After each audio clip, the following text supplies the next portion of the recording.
Hello दोस्तों, आप सबका इस फिजिक्स एजुकेशन हब में हार्दिक स्वागत है। और आज हम बात कर रहे हैं पूर्ण आंतरिक परावर्तन की।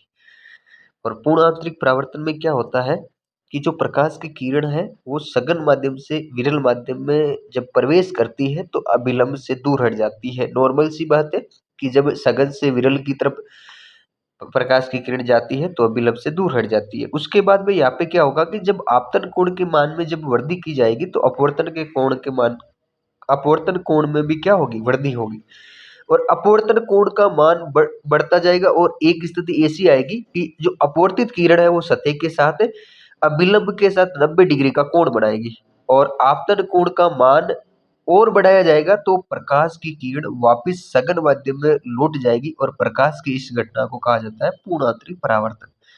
तो इस बारे में हमें देखना है कि जो पूर्ण आंतरिक परावर्तन है वो सघन माध्यम से विरल माध्यम में जाती है।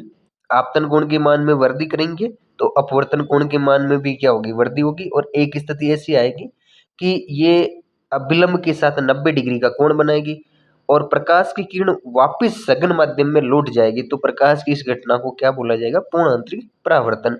आप डायग्राम के माध्यम से देख सकते हो, सघन से विरल में जा रही है और जैसे जैसे हम आपतन कोण के मान में वृद्धि कर रहे हैं तो अपवर्तन कोण के अंदर भी वृद्धि हो रही है। और एक समय देखो ऐसा आ रहा है कि इसमें क्या हो रहा है कि ये वापस सघन माध्यम में लौट रही है। ये वापस जो प्रकाश की किरण है वो सघन माध्यम में लौट रही है। तो प्रकाश की इस घटना को कहा जाता है पूर्ण आंतरिक परावर्तन। इसके बाद में पूर्ण आंतरिक परावर्तन के कुछ उदाहरण आप देख सकते हो, जैसे कि हीरे का चमकना। दूसरा, मृग मरीचिका जो आप मरुस्थल में देख सकते हो। फिर देख सकते हो कि पारो प्रिज्म, ये क्या होता है पारो प्रिज्म, तो एक समकोण समद्विबाहु जो प्रिज्म को पार प्रिज्म कहा जाता है। एक मतलब समकोण समद्विबाहु प्रिज्म को क्या कहा जाता है, पारो प्रिज्म कहा जाता है। और इसका उपयोग प्रकाश को 90 डिग्री व 180 डिग्री घुमाने में किया जाता है।